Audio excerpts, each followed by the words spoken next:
Check 1 2.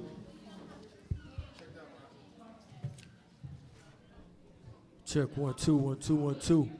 Super low, but yo, check 1 2 1 2 1 2. Check 1 2 1 2 1 2. Check 1 2 1 2 1 2. All right.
Shabbat shalom.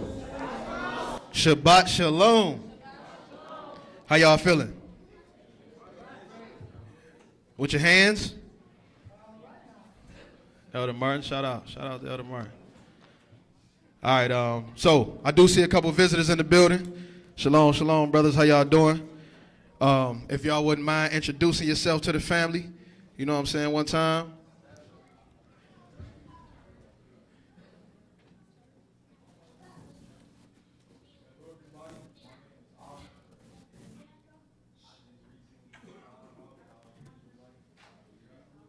Hallelujah.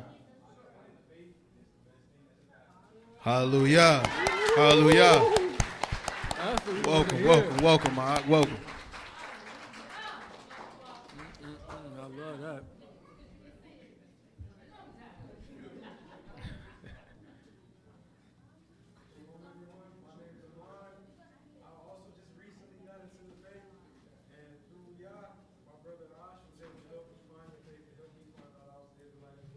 Hallelujah. Hallelujah. Welcome, welcome, welcome. You know what I'm saying? That's a fire that can't be quenched right there. I see it in your eyes. You know what I'm saying? Welcome, man. Y'all amongst family. As we go through the lesson, we just ask that y'all hold questions that are not pertain to the lesson until the end. But at the end, we answer anything. You know what I'm saying? So whatever questions you got, we here for you. All right? Everybody else, y'all ready? Let's get right into it. Brother Mello. Let's get it.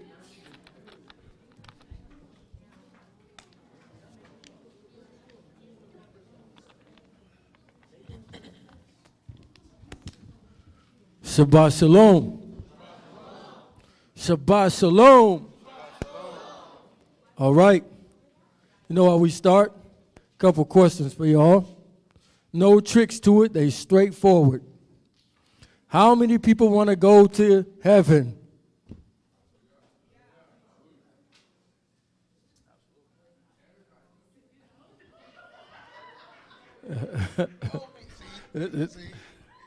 It's not a trick question. She like, I don't know about raising my hand on this one. I don't know. Whatever happens, I'm in between.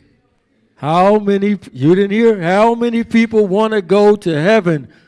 Want to be in the kingdom? Hallelujah. In Yah's kingdom. Hallelujah. All right. Now, how do you get there?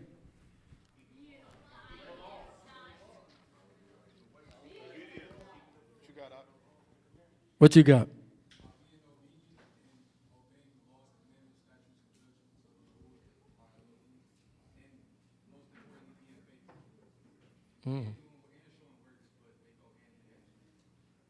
Got you. We like that. Anybody else? All right. So, how many people know that the only way to go up is to go down?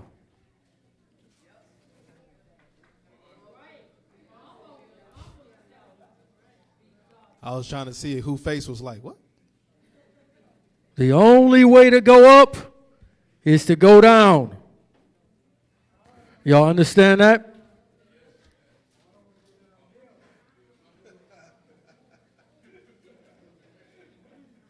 So, nah.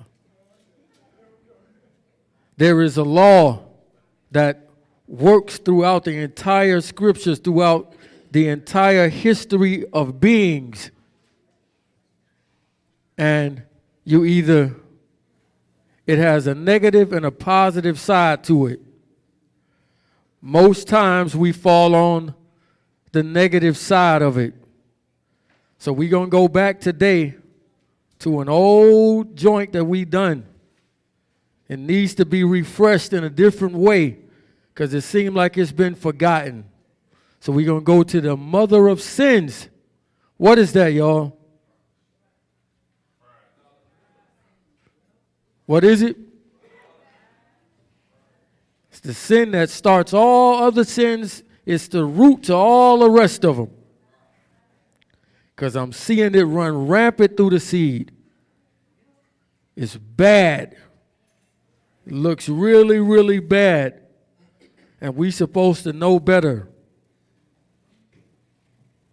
The only way up is to go down. Now, have any of y'all prayed to Yah that he remove pride from your life? I'm going to ask you one more time. Has any of y'all prayed to Yah that he remove pride from your life? Why did you do that?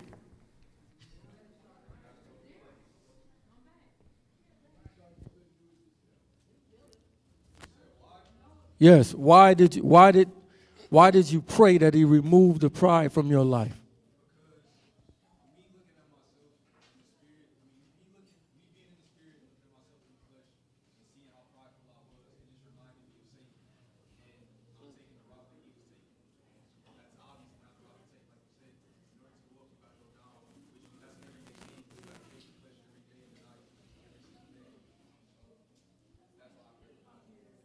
Got you. Anybody else? All right. Mashiach says that I am the vine and you are the branches. And he says, without me, you can do nothing. There's an exception to that. Let's see. Matthew 23, verse 12.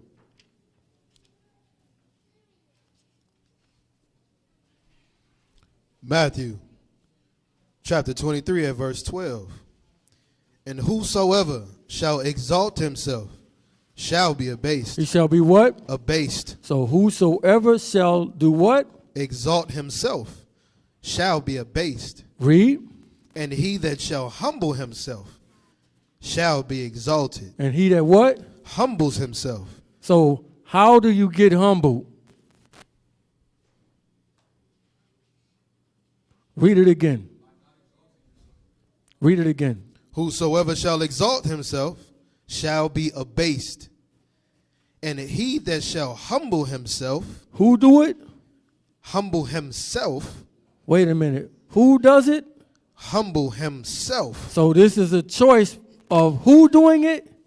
Himself. You are doing this. He lays the onus on you to do this yourself. So it is good that you can go into a situation and get humbled, but he's telling you right here, you got to do it. So just like you lift yourself, you got to do the same thing on the other side. It's up to you to make the choice. He ain't going to do this one for you. It's up to you to do it. Read that again. And whosoever shall exalt himself shall be abased. And he that shall humble himself shall be exalted. Shall be what? Exalted. So these two things have been working throughout the whole universe. Even though it doesn't tell you in the law, you shall not be prideful. You shall not do this. But this thing been working the whole time. Negative, positive. Depend on which side that you choose. Luke 14, 11. The book of Luke, chapter 14, at verse 11. For whosoever exalts himself shall be abased. He that humbles himself shall be exalted. He that humbles himself shall be exalted. He said they repeat this over and over because he want to drive the point home. We're going to see through the scriptures that there's a fight within all of us, that there's a war inside every man, woman, and child that has understanding, even from a child. 1 Peter 5 and 5.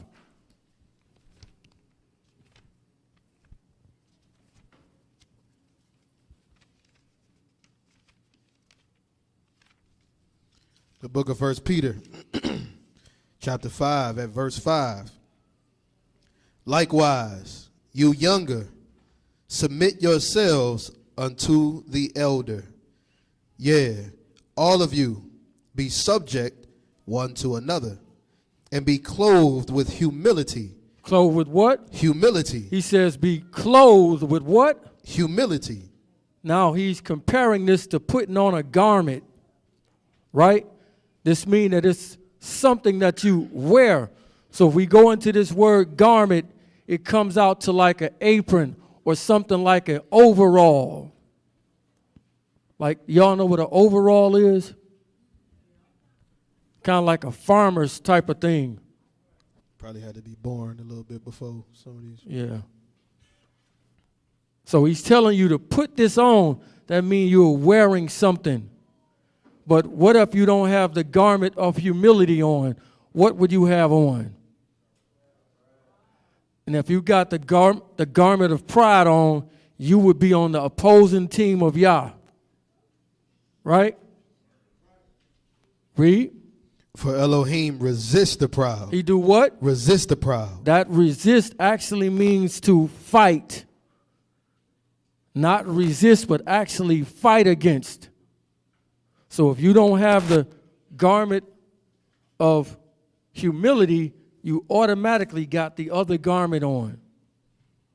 Now, can you be proud and humble at the same time?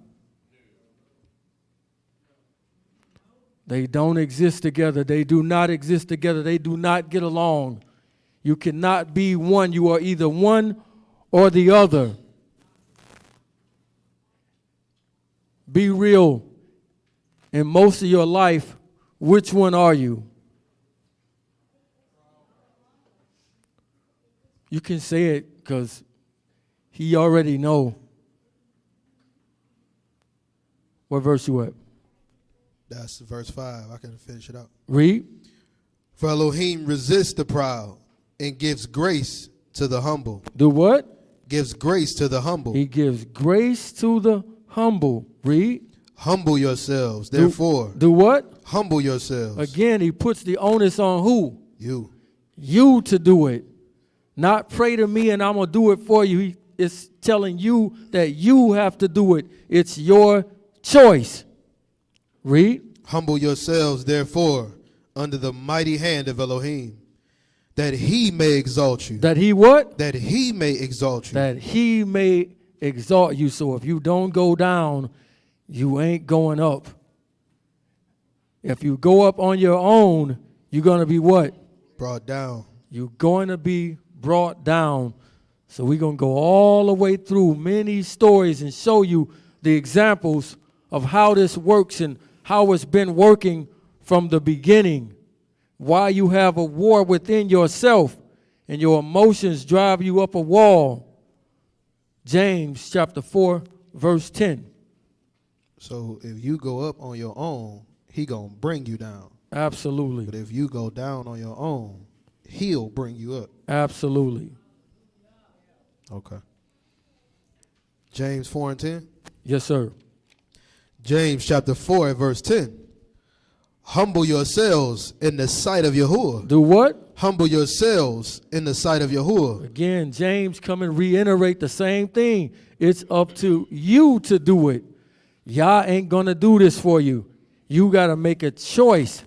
But when you in your pride, it actually feel good to the flesh, right?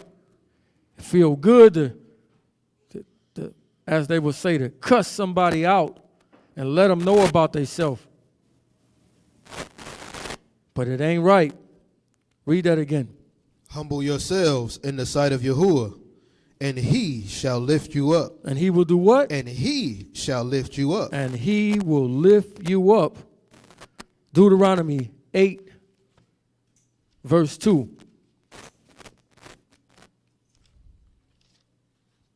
Deuteronomy chapter 8 at verse 2. And you shall remember all the way which Yahuwah your Elohim led you these 40 years in the wilderness. How long? These 40 years. 40 years in the wilderness, walking around aimless. Read. To humble you. To do what? To humble you. So Yah did it in the beginning when he had us walking around the wilderness for the 40 years. He was doing it to us. Read that again. And you shall remember all the way which Yahuwah your Elohim led you these 40 years in the wilderness to humble you and to prove you, to know what was in your heart. To do what? To know what was in your heart. Read. Whether you would keep his commandments or no. So he humbled you for a reason. He's caused you to be hungry and to thirst in the wilderness. But he was actually showing us that I'm everything to you. Y'all can't eat. You can't drink. You can't do nothing without me. We were completely dependent upon him. But something got in the way and made us think that we didn't need Yah. Something got in there and made us feel that we don't need him. We depended on him for everything. Luke 14 and 7.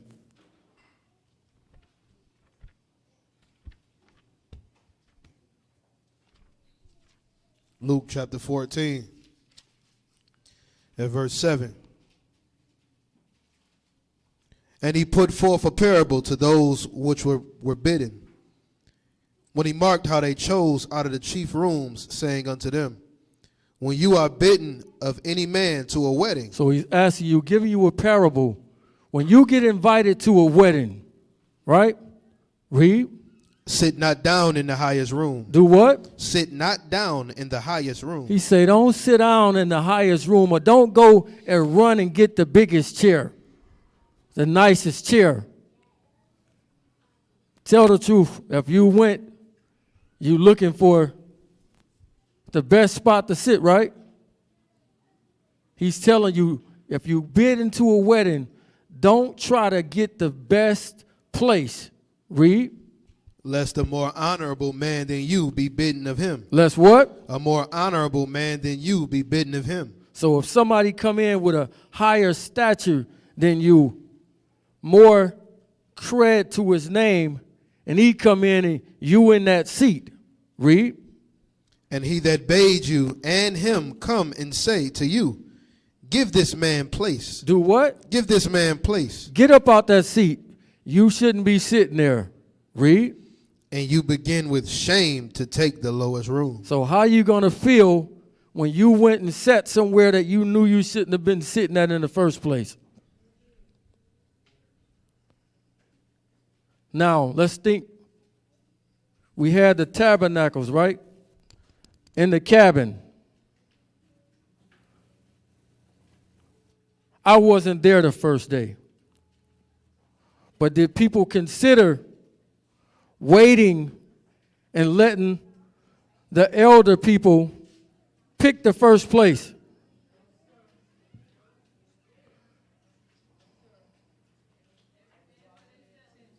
Or did you run in there and say, ooh, this one, that, I like, nope, that one got a bathroom. Wait, no, they got, that bed is softer.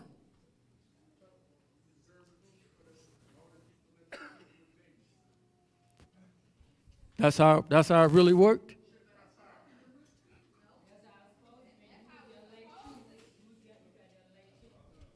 I got there late too. I had like an air mattress or something. Ain't nothing. It's H2O under the bridge.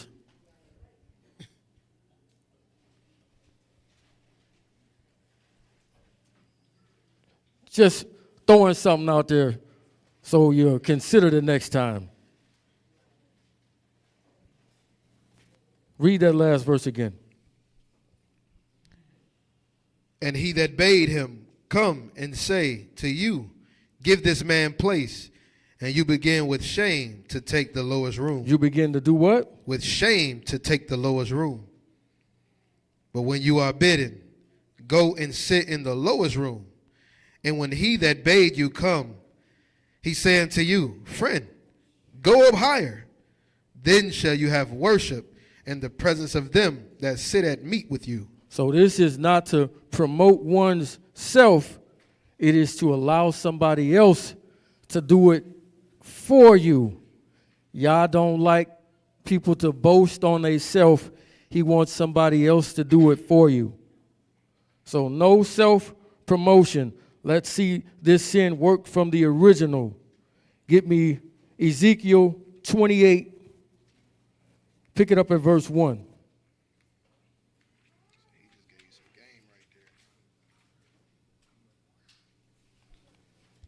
Ezekiel chapter 28 at verse 1. The word of Yahuwah came again unto me, saying, Son of man, say unto the prince of Tyrus, thus saith Yahuwah Elohim, because your heart is lifted up. It is what? Because your heart is lifted up, and you have said, I am an Elohim. I sit in the seat of Elohim, in the midst of the seas. Yet you are a man. You are what? You are a man. So I want y'all to notice there's two characters in this. One here, he directly identifies as a man, right? Directly identifies as a man. Jump down to verse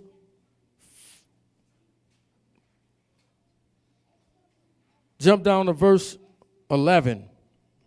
Verse 11.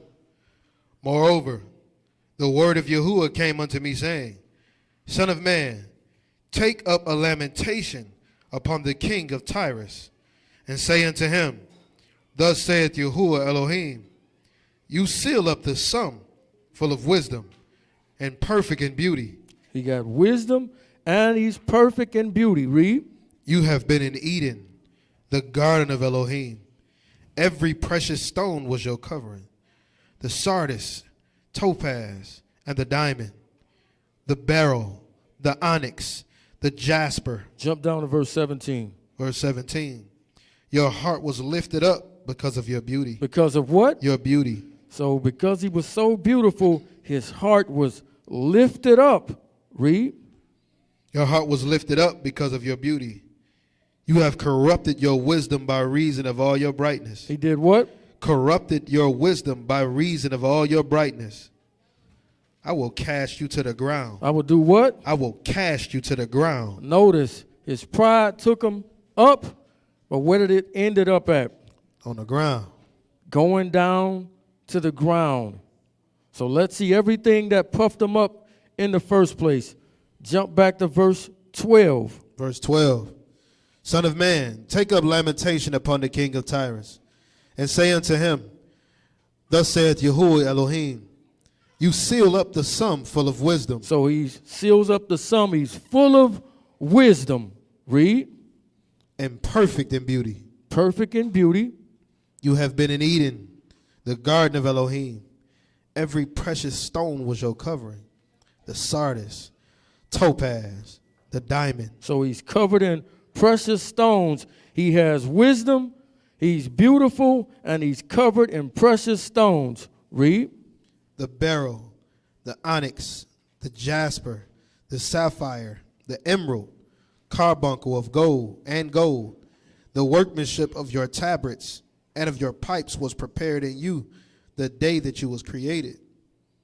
You are the anointed cherub that covers. He's the what? Anointed cherub that covers. So the other one was identified as what? As a man. This one is identified as an angel. Read. You are the anointed cherub that covers, and I have set you so. You was upon the Kodesh, or holy mountain of Elohim. You have walked up and down in the midst of the stones of fire. You was perfect in your ways. You was what? You was perfect in your ways. Until what? From the day that you was created, till iniquity was found in you. Until what? Until iniquity was found in you. What's the iniquity that was found in him? The pride made him believe that he was greater than what he was. And with this, he was instantly brought down to the ground. So one is directly told us he's a man. The other one is told that it is a malachim or angel. Wise, beautiful, but a created being at the same time. And what did he do? Read verse 16. By the multitude of your merchandise. Of your what? Your merchandise. This merchandise comes out to trading. Read. They have filled the midst of you with violence. Of what? Violence. So he was doing this trading with this merchandise, but we got to find out what he really was trading. So this goes back to the word going to and fro or back and forth. So let's see what he really was doing. Get me one moment.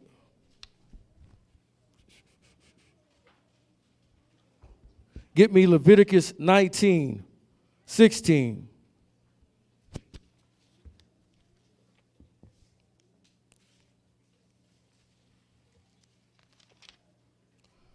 Leviticus 19:16. Leviticus chapter 19 at verse 16. You shall not go up and down as a talebearer. Not do what? You shall not go up and down. So this is what he actually was doing, going to and fro or back and forth in the earth, selling lies. Read that again. You shall not go up and down as a talebearer among your people, neither shall you stand against the blood of your neighbor. Proverbs 11 and 13.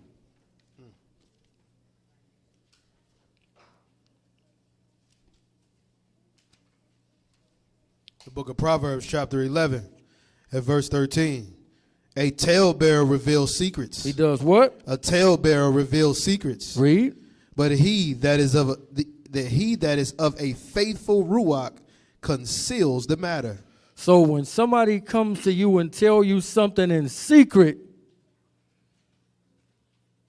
and you say, hey, don't tell nobody, but this is what he said. What are you? A talebearer.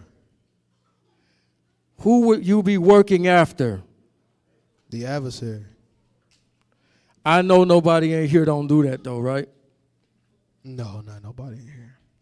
Some of the people online, but not the people in here. Them neither. The people that watch online, they don't do that neither. A talebearer. But let's see what the serpent was doing. Job chapter 1, verse 7. The talebearer does what? To and fro. To and fro, right? Job 1. Job 1, verse 7. Job 1 and 7. And Yahuwah said unto Shaitan, whence come you? Then Shaitan answered Yahuwah and said, from going to and fro in the earth. From doing what? Going to and fro in the earth. So the same action from the whole time, going to and fro in the earth. Doing what? And from walking up and down in it. And Yahuwah said unto Shaitan, have you considered my servant Job? So the same action going to and fro, back and forth, trying to cause confusion and madness. Now, what was his original position in Shamaim?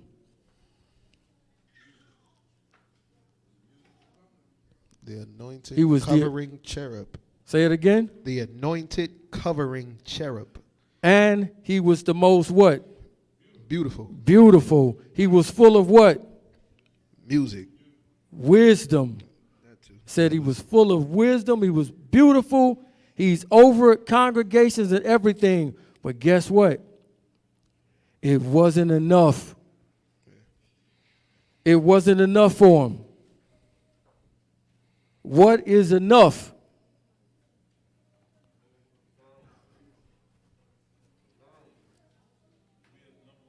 To be number one. Even if you number two and you got everything that you could ever want, what is enough? If you got $10 billion, is that enough money? Or will you want 11? Start thinking like, man, I can spend that 10 billion quick. What is enough? So he's high position, walks around beautiful, slandering and lying on Yah, much like Absalom did with David and Korah did to Moses. Isaiah 14, verse 12. Isaiah 14:12. Remember, the only way up is down. How are you fallen from Shamaim? How are you what? How are you fallen from Shamaim? Right here, you already fell. If you're standing on the ground, how far can you fall?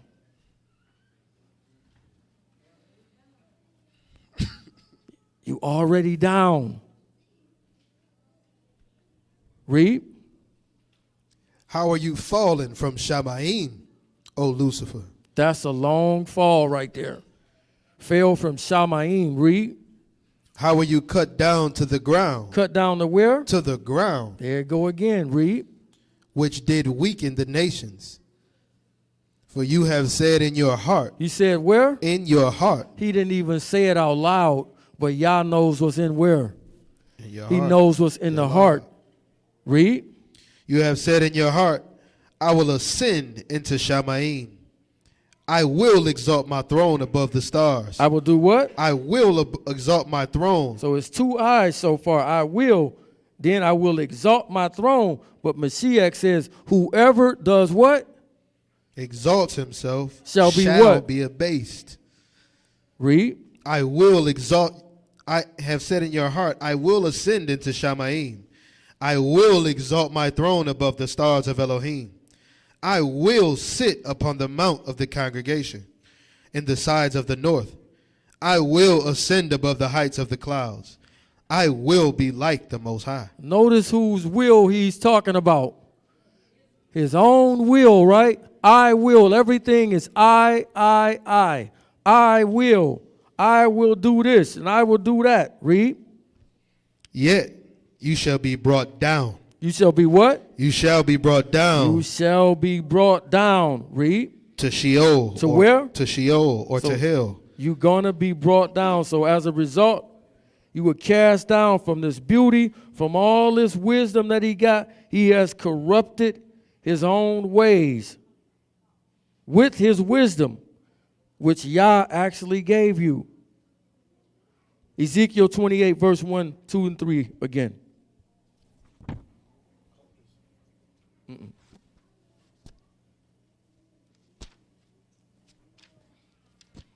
Ezekiel chapter 28, verse 1. The word of Yahuwah came unto me again, saying, Son of man, say unto the prince of Tyrus, Thus saith Yahuwah Elohim, because your heart is lifted up, and you have said, I am Elohim. I am what? I am Elohim. So this person who's made of the ground believes that he is Elohim, that he is Yah. Read. I sit in the seat of Elohim. So this is like a picture of the Antichrist and Yah. So one is a man, not the Antichrist and Satan. Read. I sit in the seat of Elohim, in the midst of the seas. Yet you are a man. You are what? You are a man. You just a man. Read. And not Elohim. Though you set your heart as the heart of Elohim, behold, you're wiser than Daniel. You're what? You are wiser than Daniel. Read. There's no secret that they can hide from you. With your wisdom and with your understanding. With your what? Your wisdom and with your understanding. Read. You have gotten you riches. And you have gotten gold and silver into your treasures. So what happened when you get gold and silver in your treasure? You get what? You get the big head. What happens when one of our people go down to the casino and he hit for $3,000? What did he come to the barbershop talking about? I killed them last night. Y'all don't, what he coming there doing? I hit a lick on them niggas, boy. It's on me. And he ain't going to Shabbat. I catch them broke folks next week. Off of nothing. Off of $3,000, I got bands, boy. I got bands. Get on Facebook, the whole nine, going live. I hit a lick on them last night. So by this person's wisdom, he has gotten riches, silver and gold into his treasures. Read. By your great wisdom and by your traffic have you increased your riches. And your heart is lifted up. And your heart is what? Your heart is lifted up. Your heart is lifted up. Because of your riches. Because of what? Because of your riches. Because of your riches. We're going to understand that thing about the rich man further today, on how that really works, about that eye of a needle. We're going to get some understanding on that, what that means all the way today. What verse you at? This is verse 6. Read. Therefore thus saith Yahuwah Elohim, because you have set your heart as the heart of Elohim, behold, therefore I will bring strangers upon you, the terrible of the nations, and they shall draw their swords against you, against the beauty of your wisdom. They shall defile your brightness. They shall bring you down to the pit. They're going to do what? Bring you down to the pit. Oh, there it go again. You got to be brought down. Read. And you shall die the deaths of them that are slain in the midst of the seas. You're going to do what? Die the death of them that are slain in the midst of the seas. But I thought you was a God. You shouldn't be able to die if you were a God, right? But this is what happens when we get something. We get a couple of things. We think that we are more than what we are. What verse you at? This is verse 9 now. Jump down to verse 18. Verse 18. You have defiled your sanctuaries by the multitude of your iniquities, by the iniquity of the traffic. Therefore will I bring forth a fire from the midst of you. It shall devour you. And I will bring you to ashes upon the earth in the sight of all them. Where are you going to be took to ashes at? I will bring you to ashes upon the earth in the sight of all them. All that good lofty position has come crashing down. You were absolutely shown that you were nothing. Ashes upon the earth. So let's go to the first man. Get Psalms chapter 8, verse 4. So we see the first being, that what happened to him in the heavenly realm.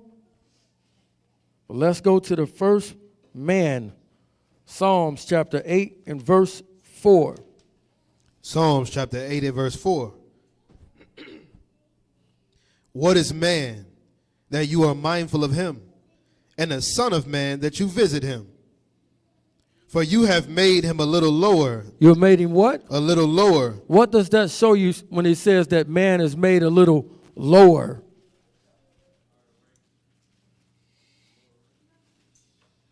Lower rank, absolutely. But it's something else. Man is made a little lower. What happened with... No, he lower than the angels. So yeah, he ranks. He was supposed to be humble. Read that again. He says, what is man? I'm sorry, verse 5. For you have made him a little lower than the angels,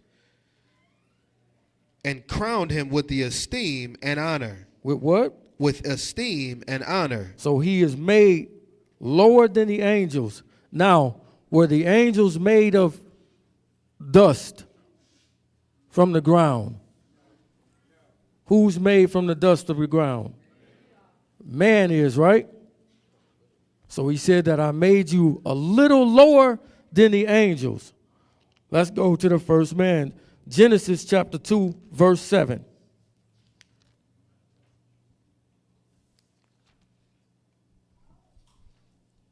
Genesis chapter 2 at verse 7.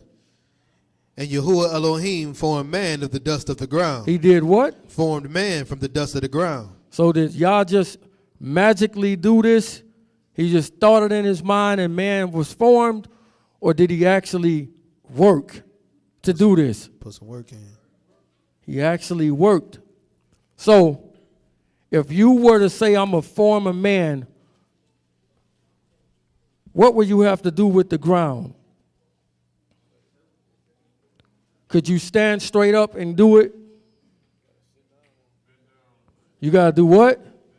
You got to bend down. So when Yah's making man, what is he doing with himself? He's making himself low. He's humbling down or bending down to stoop down to make this man. Can y'all see that? Read that again. And Yahuwah Elohim formed man from the dust of the ground and breathed into his nostrils the breath of life. He did what? Breathed into his nostrils the breath of life. So man is made up of two things, right? The earth and what else? And the breath of Yah.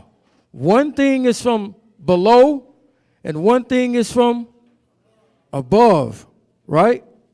These two things.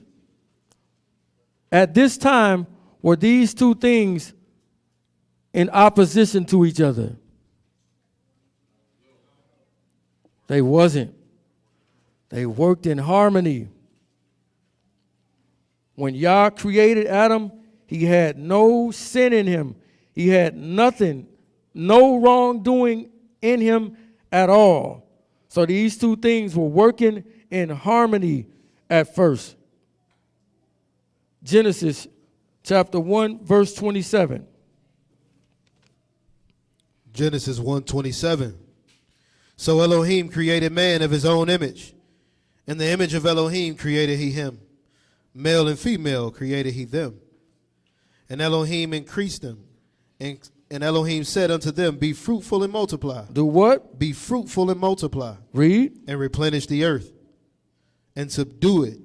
And have dominion over the fish. And have what? Have dominion over the fish. What does have dominion mean?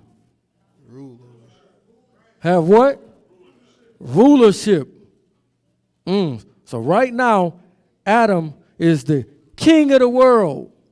All the animals and everything in there bow down to him. He got great responsibility. He's a king. Everything is subject to him except Yah. Everything is subject to him except Yah. Read. And Elohim increased them. So Elohim made man in his own image. And the image of Elohim created he him. Male and female created he them. And Elohim increased them. And Elohim said unto them, be fruitful and multiply and replenish the earth. So he gave man the ability to have a God-like ability to reproduce himself. Right? Read. And subdue it. And have dominion over the fish of the sea, over the fowl of the air, over every living thing that move upon the earth. And Elohim said, behold, I have given you every herb bearing seed. I did what? I have given you every herb bearing seed. Genesis 2:19. Genesis 2:19. And out of the ground, Yahuwah Elohim formed every beast of the field, every fowl of the air, and brought them unto Adam to see what he would call them. To do what? To see what he would call them. And whatsoever Adam called every living creature, that was the name thereof. So Adam has great power, great honor, great responsibility in this role. He's the second in command. No man or anything is greater than him. Only Yah is greater than him. He's commanded that he can only not do what? One thing. Don't do what? Eat from the tree. Don't eat from the tree. That's the only thing that's off limit for you, and you are the second in command and in power and honor and everything. Is that enough? Should be. Is that enough? Let's see. Genesis chapter 3, verse 1. Genesis 3:1. Now the serpent was more subtle than any beast of the field, which Yahuwah your Elohim had made. And he said unto the woman, hath Elohim said, you shall not eat of every tree of the garden? And the woman said unto the serpent, we may eat of the trees of the garden, but of the fruit of the tree which is in the midst of the garden, Elohim hath said, you shall not eat of it, neither shall you touch it, lest you die. At least what? Lest you die. She quoted it verbatim. She only added in the one thing about the touch. That's the only thing that y'all didn't say. But everything else, she quoted it verbatim. Read. And the serpent said unto the woman, you shall not surely die. You shall what? You shall not surely die. This is why it's not good to play with sin and to even entertain it. We like to play with it sometimes, right? It's not a wise thing. Don't play with it at all. Read. For Elohim do know that in the day that you eat thereof, that your eyes shall be open, and you shall be as gods, knowing good and evil. Knowing what? good and evil. Now before, is the ruach and the flesh, are they at odds with each other? They not. They not at odds with each other. They are on one accord. Read. And when the woman saw that the tree was good for food, and it was pleasant to the eyes, and a tree to be desired to make one wise, she took of the fruit thereof and did eat. She did what? Took of the fruit thereof and did eat. What did the serpent just inject into Eve? What? Soon as pride jumps in, what's at odds with each other now? The spirit and the flesh. This is where it goes a riot. This is when they not on one accord anymore. As soon as pride entered into it, the flesh and the spirit are now at odds with each other. Right. What he just did is he made Satan, with all of his power, think that it wasn't enough. He just made Adam, with all of the power and all the things that he can do, except eat from one tree, he made him think that it wasn't enough. It's like right now, if you were to put your new song on Facebook or whatever your gift is, and you put it up, and 10,000 people can like it, right? And tell you this song changed my life. Your such and such, that message that you just taught, it changed my whole life. And one person can say something negative on it. And all of the 10,000 comments go away, and you only focus on what? That one negative. Why do we work like, why is this so? What's wrong with man? How is this, all these hearts and likes, and oh, this changed my life. I don't like it. He biting off such and such. What is that? Why is this so? So right here, he just made the flesh and the spirit war against each other. And every time, because you're not in your flesh all the time, right? But as soon as something happens, pride jumps in. That's why you have that war inside of yourself, fighting. I know what to do, and I should do right. But my flesh say, do this. It's what Paul was talking about when he says, I know to do right, but I do that which is not right. And that's what he's going through, because the flesh and the spirit are at war with each other now. And it only gets in war with each other when this thing comes into it. So where does the flesh come from again? It comes from the ground. Where does the ruach come from? It comes from Yah, which is a heavenly thing. And as soon as pride entered into man, he became Babylon. He became confusion. Now the two things don't mix, because that's what Babylon is, the mixture of two things that don't mix. Pride enters into it. Now man becomes Babylon. He becomes confusion. He don't know, should I follow the flesh or should I follow the spirit? The spirit don't make me feel good. The flesh makes me feel great when I do what my flesh tells me to do. Anybody know anything about that? All too well. All too well, right? The spirit tell you exactly what to do, but the flesh says, don't do that. Buck against the system. So this man is over everything, and now all of a sudden, he ain't right no more. 1 Corinthians 15, verse 49.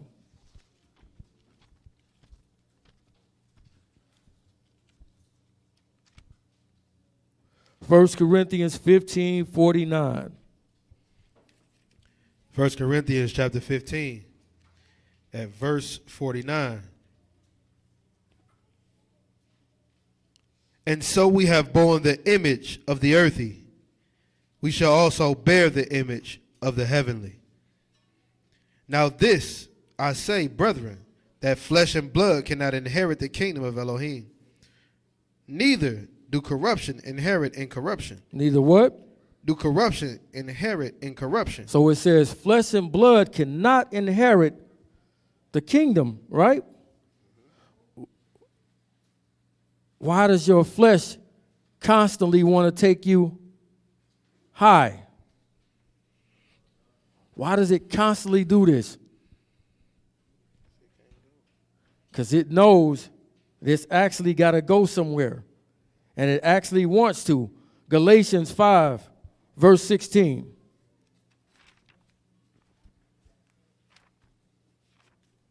Galatians 5, verse 16. Galatians chapter 5 at verse 16. This I say then, walk in the Ruach. Do what? Walk in the Ruach, and you shall not fulfill the lust of the flesh. He said, walk in the Ruach or the Spirit, and if you do this, you won't fulfill the lust of the flesh. But how many times do you actually fulfill the lust of the flesh? Most of the time, we fall into the lower one. Read. For the flesh lust against the Ruach. It does what? Lust against the Ruach. And the Ruach against the flesh. And these are contrary the one to the other. They what? Contrary the one to the other. But they wasn't contrary the one to the other in the beginning. It wasn't until pride entered into it and made them at odds with each other. Ecclesiastes chapter 12, verse 7.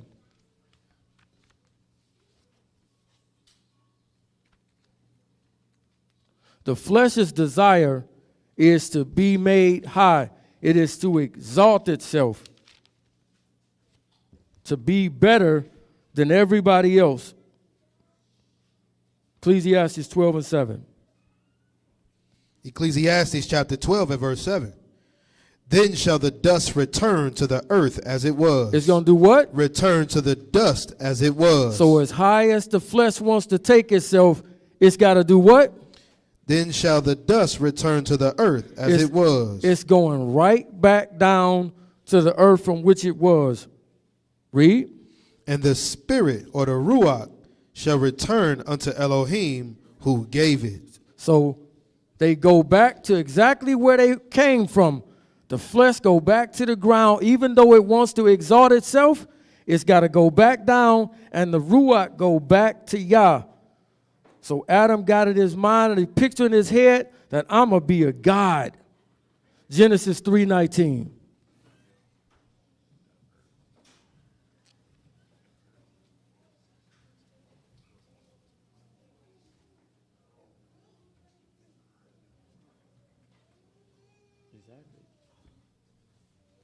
Yes, No, I was just saying, like the earth, the being the ground, the dust was brought up in man, right? To live, to breathe, to walk, right? And the breath of Yah, the Ruach, was brought down from where it's at to be in man. And when the body dies, they both because the earth was exalted at a point in time, now it's being brought back low. The Ruach that was put in man was brought low at a point in time. Now it's being brought back up. So it's still the same principle. What goes up must come down. What goes down must be brought back up. Absolutely. So Adam and Eve believed that we're going to be gods now. We're going to be exalted beings, even though they already had great power, wealth, the whole nine. But what y'all tell them? Genesis 3:19. Genesis 3:19. In the sweat of your face shall you eat bread, till you return unto the ground. For out of it was you taken. You got to do what? For out of it was you taken. So you let your pride think that you were going to be a God, and y'all turned right back around and showed you that you were what? Dust. You nothing but dirt. That's what you are. Matthew 26, verse 41. For dust you are, dust you shall return. So they used to say at the funerals down south, ashes to ashes, dust to dust. One more fool has hushed the fuss. Matthew 26, 41. Matthew chapter 26 and verse 41. Watch and pray that you enter not into temptation. For the Ruach is indeed willing. The what? The Ruach indeed is willing. But what? But the flesh is weak. See? He knew what he had to do, but at this time, his Ruach and the flesh are in a war with each other. He knows what he got to do, but they at war with each other right there. So as long as everybody is obedient and knowing his role, and you're dependent upon Yah, Adam, they was infallible. Nothing could mess with them. They had direct fellowship with him, but through his pride, lost his high position, cast out just like the serpent was.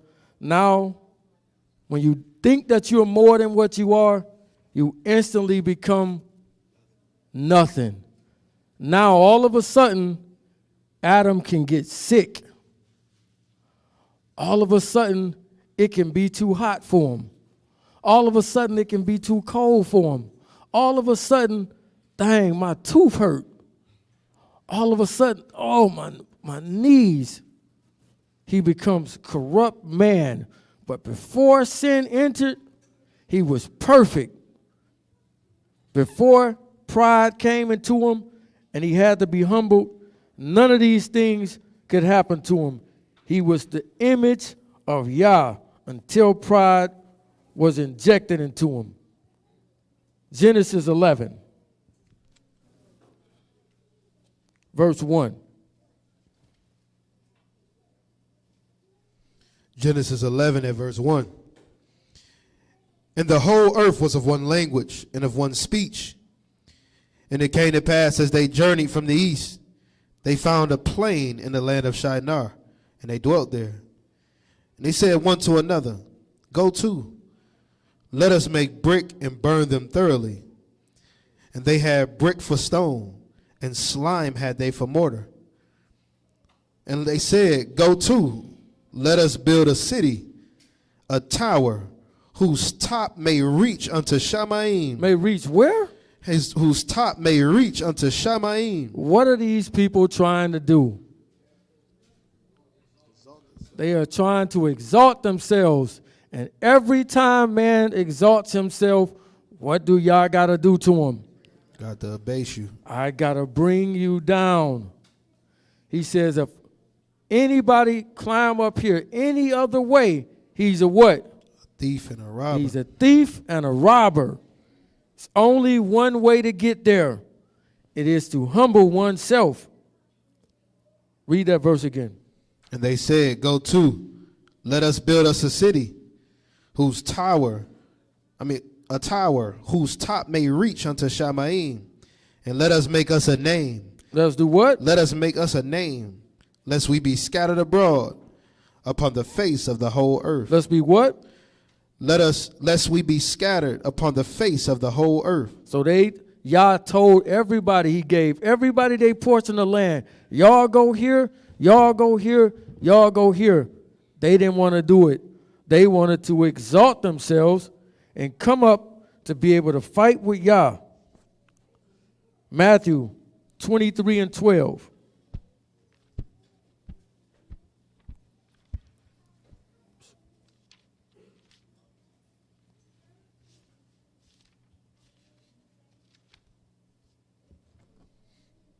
Matthew 23 and 12. And whosoever shall exalt himself shall be abased. Shall be what? Abased. So whosoever shall exalt himself shall be abased. Read. Whosoever shall exalt himself shall be abased, and he that humble himself shall be exalted. So the same two things, the principle to go up, you got to go down. If you go down, then you're going to go up. 2 Kings chapter 5. Let's understand this story. 2 Kings chapter 5 verse 1. Anybody know about Naaman? Nobody know about him. What's your understanding of him, Mark?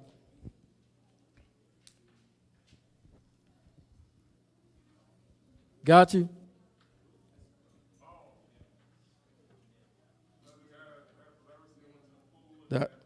That's the guy with the leprosy, absolutely. What you know about him, other than that? He didn't want to bore himself into a nasty place, in order to get healed. He wanted to go to a clean place. So why can't I get to go over here and get it where it's clean instead of humbling himself and doing what was taken and be necessary to get healed? Absolutely. What you got, Zach?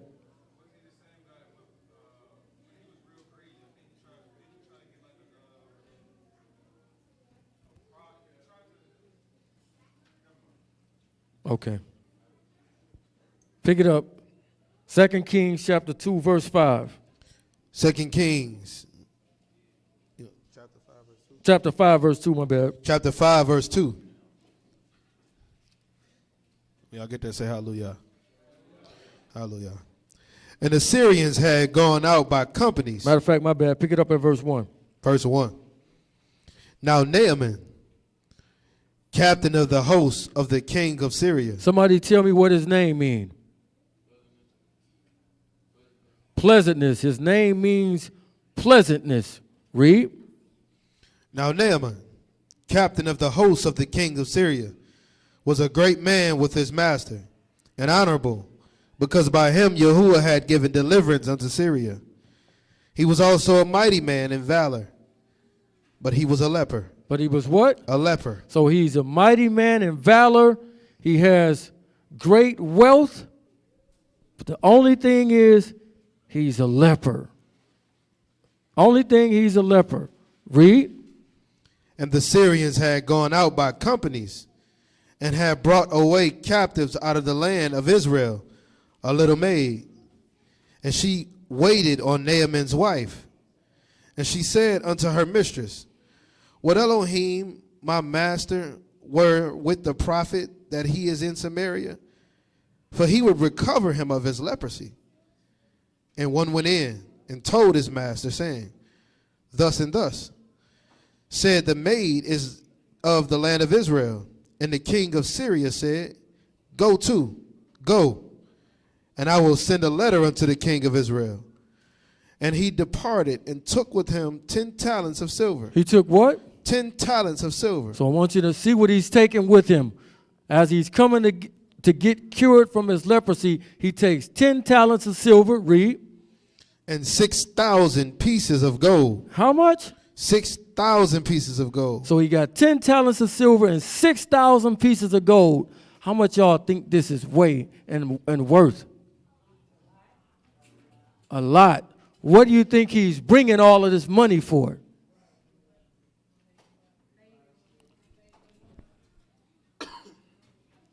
He's taking an awful lot of money with him. Read. And he brought the letter to the king of Israel, saying, now when this letter has come unto you, behold, I have therewith sent Naaman my servant to you, that you may recover him of his leprosy. And it might come to pass, when the king of Israel had read the letter, that he had rent his clothes, and said, am I Elohim? Am I what? Am I Elohim? Read. To kill and to make alive, that this man do sin unto me to recover a man of his leprosy? Wherefore consider, I pray you, and see how he seek a quarrel against me. And it was so, when Elisha the man of Elohim had heard that the king of Israel had rent his clothes, that he sent to the king, saying, wherefore have you rent your clothes?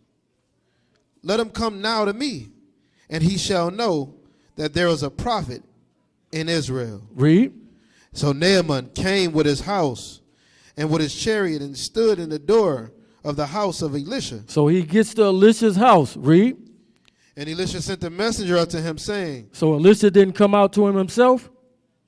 Elisha sent a messenger unto him, Read. saying, go wash in Jordan 7 times. Do what? Go wash in Jordan 7 times. Simple as that. Go wash in Jordan 7 times. Read.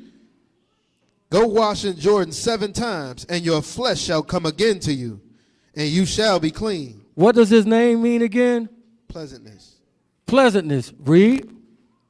But Naaman was wroth. He was what? He was outside of himself. Does this sound like a pleasant man? All he has to do is to go do what? Dip himself. Go wash yourself 7 times in the Jordan. Read. And went away and said, behold, I thought he would surely come out to me. I thought what? I thought surely he would come out to me. So this is a man of great stature, right? Great valor. He thinks that Elisha should get up and come out to him, even though his goal to come there was what? To be cured of his leprosy. Read. But Naaman was wroth and went away, and behold, and said, behold, I thought he would surely come out to me, and stand and call on the name of Yahuwah, his Elohim, and strike his hand over the place, and recover the leper. Are not Abana and Parpar, rivers of Damascus, better than these waters in Israel? So the people that live in this region, they say that the Jordan is a dirty, muddy, and nasty river. Now, this is a man with leprosy. When you get leprosy, what are you in the camp? You're unclean, but they tell you you got to get out, outside the camp. But he's still too prideful to get in this water. Read. May I not wash in them and be clean? So he turned away and went away in rage. And what? In rage. Does this sound like a pleasant man here? No, not at the moment. Read. And his servants came near and spake to him and said, Who came to him? his servants. When you think of a servant, what type of person you think of? Lowly, right? So the servant comes and talks to him. Read. And spake unto him and said, my father, if the prophet had bid you do some great thing, would you not have done it? If he would have told you to roll this 100-pound rock up that hill and you will be healed, you would have tried to do that with ease. But this simple thing here, I can't do this. Read. And his servant came near and spake to him and said, my father, if the prophet had bid you do some great thing, would you not have done it? How much rather then when he say to you, wash and be clean? Then went he down and dipped himself 7 times in Jordan. So what did he come to town with? Bands. He loaded down with silver and with gold and with 10 changes of raiment. 10 things of raiment. But in order to cure that leprosy, what did he have to do? Dip in that water. He had to strip all that stuff down. All the fine gear that he got on, he had to strip it down and show that leper skin. He had to do what to himself? Humble himself. He had to humble himself. Can I add one more thing in there? Go ahead. He left out in rage. He was wroth. But the servant came and gave him what type of answer? Soft answer. And he didn't even do, immediately he just went and did the deed. So there go another thing that show a soft answer turns away wrath. Absolutely. Great point. He had to strip off all that stuff in order to be healed. Read.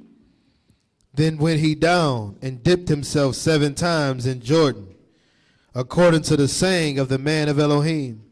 And his flesh came again, like unto the flesh of a little child. This is a picture of being immersed and being new again. So he went down into this dirty, nasty water, but he comes out clean. All because right here, he humbled himself. Read. And he was clean. And he returned to the man of Elohim, he and all his company, and came and stood before him. And he said, Behold, now I know that there is no Elohim in all the earth, but in Israel. Now therefore I pray you, take a blessing of your servant. Do what? Take a blessing of your servant. Now what is Nehemiah? Pleasant. He's what? Pleasant. Now he's pleasant. Now he's fitting his name. After he humbles himself, he actually becomes his name, which is pleasant. He actually lived it out. Hold that. We're going to come back to this. Matthew chapter 7, verse 13.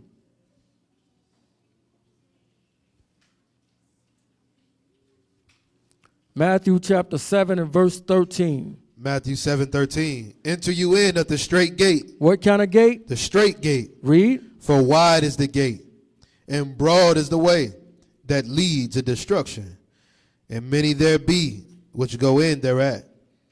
Because straight is the gate, and narrow is the way which lead unto life. And narrow is what? The way that lead unto life. So in order to get into the kingdom, he says it's a narrow place. It's somewhere that you can't take a lot of stuff because it's really hard to squeeze in. Right? I want y'all to keep that in mind. In order to get in here, it's a very narrow place. It's not a wide open spot that you can get in. It's very, very close to get in. Right? Read that last verse again.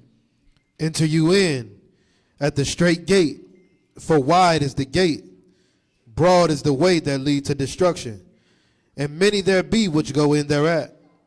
Because straight is the gate, and narrow is the way which leads unto life, and few there be that find it. And he said only a few people going to find this.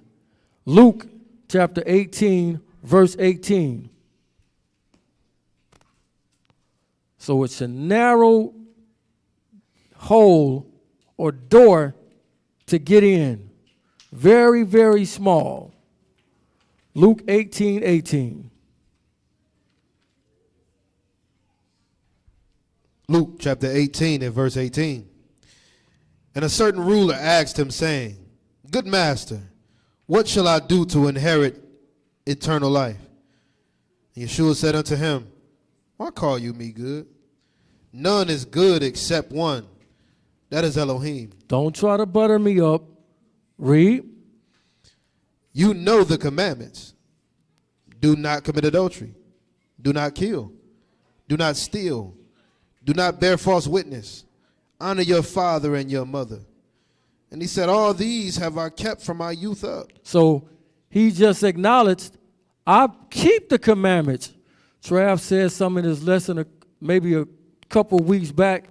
He says that a faithful man is better than a law keeper. Right? Do y'all remember that? Faithful man is better than a law keeper because the law keeper is like the scribes and the Pharisees. But the faithful man is going to keep the commandments. Right here, this man just admitted, I've been keeping the commandments from my youth up.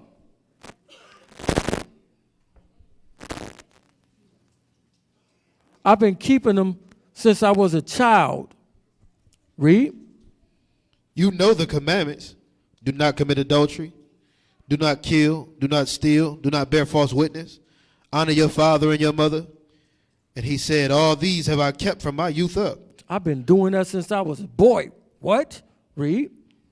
Now when Yeshua heard these things, he said unto him, yet lack you one thing. He said, what? Yet lack you one thing. So just keeping the commandments themselves is not good enough?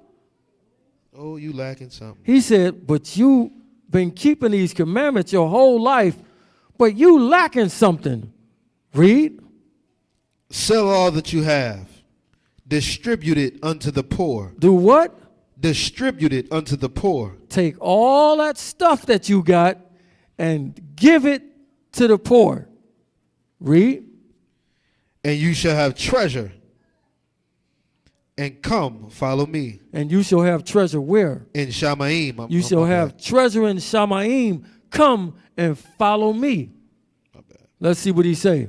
Read. And when he heard this, he was very sorrowful. He was what? He was very sorrowful. Why is this man sorrowful now? For he was very rich. He was what? Very rich. He was very rich. He told him, you've been keeping the commandments your whole life, but you lack something. What do y'all think he lacked? What is it? Humility. All the rest of the stuff you've been doing, but you lack humility. Read. And when Yeshua saw that he was very sorrowful, he said, hardly shall they that have riches enter into the kingdom of Elohim. Why? For it is easier for a camel to go through the needle's eye than for a rich man to enter into the kingdom of Elohim. Now, what does that mean?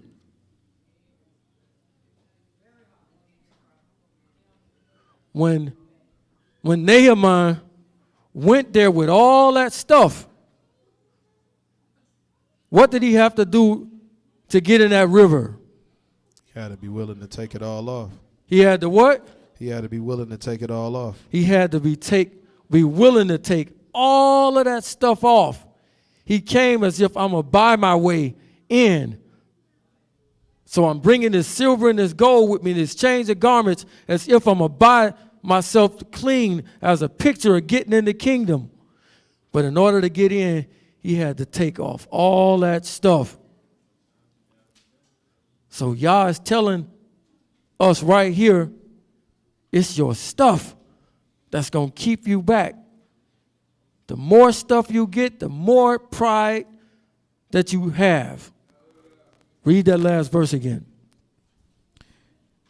And Yeshua saw that he was very sorrowful. He said, how hardly shall they that have riches enter into the kingdom of Elohim.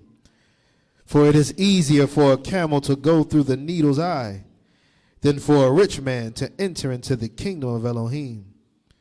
And they that heard it said, who then can be saved? Who what? Who then can be saved? So they saying, this is impossible. Can't nobody be saved. Read. And he said, the things which are impossible with men are possible with Elohim. Now watch what Peter said.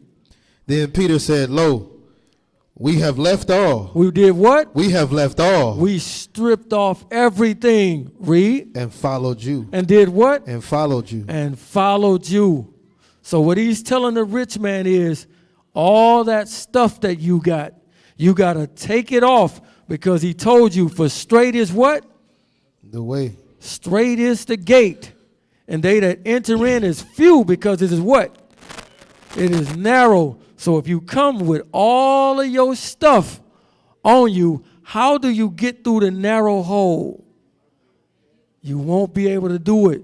So when the camel gets to this thing like B brought out once before, the camel, you have to take all of the stuff off the camel, and the camel has to get down on its knees and scoot through, and in turn, what would the camel be doing? It would be doing what? It would be humbling itself.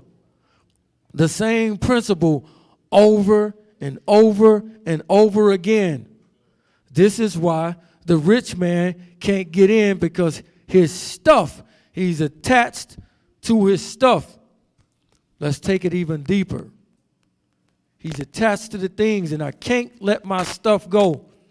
When I was younger and I thought about Man, if it was a fire in the house, man, as long as I get my jewelry and my Timbs out, I'm good.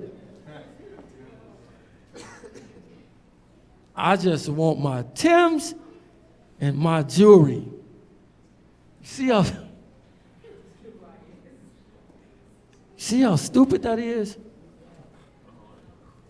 That's complete stupidity. But this was what I used to actually think. Well, if it burned down, get my Timbs and my jewelry, I'm good. That's a fool. Exactly. So he can't get these things because he's worried about his stuff. Nehemiah had to strip down of all the stuff that he had in order to get in. Get me, where was we at right there? Get me Matthew 24.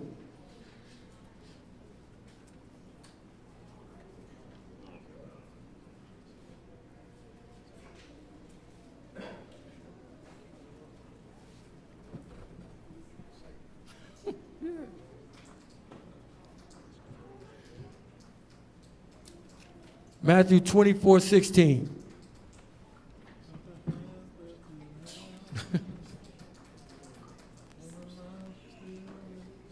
Yeah, exactly. Matthew 24:16. Matthew chapter 24, verse 16. So this is how you know that stuff is ruling over you. Read. Then let them which be in Judea flee into the mountains. So he's talking about a time of trouble. He says, them that are in Judea, flee to the mountain. This shouldn't even have to be said. Read. Let him which is on the housetop not come down to take anything out of his house. Do what?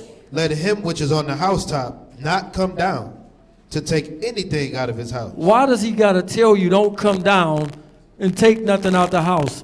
Because you want your Timbs and your jewelry. Exactly, because somebody want their Timbs and their jewelry out the house, even though it's destruction coming around everywhere. He got to tell you this. Read. Neither let him which is in the field return back to take his clothes. To do what? To take his clothes. Man, I just got them Gucci's. And you think I'm about to let this storm destroy my stuff I just got? He got to tell you this because he knows that we attached to the stuff. And if you don't take it off, you won't be able to get in. But this is the stuff that's exalting you in the first place. Read them two again. Let him which is on the housetop not come down to take anything out of his house. Neither let him which is in the field return back to take his clothes. Let me keep going. Yeah. And woe unto them that are with child. All right, no, we good right there. Now let's go back. 2 Kings, verse 20. 2 Kings, chapter 5, verse 20.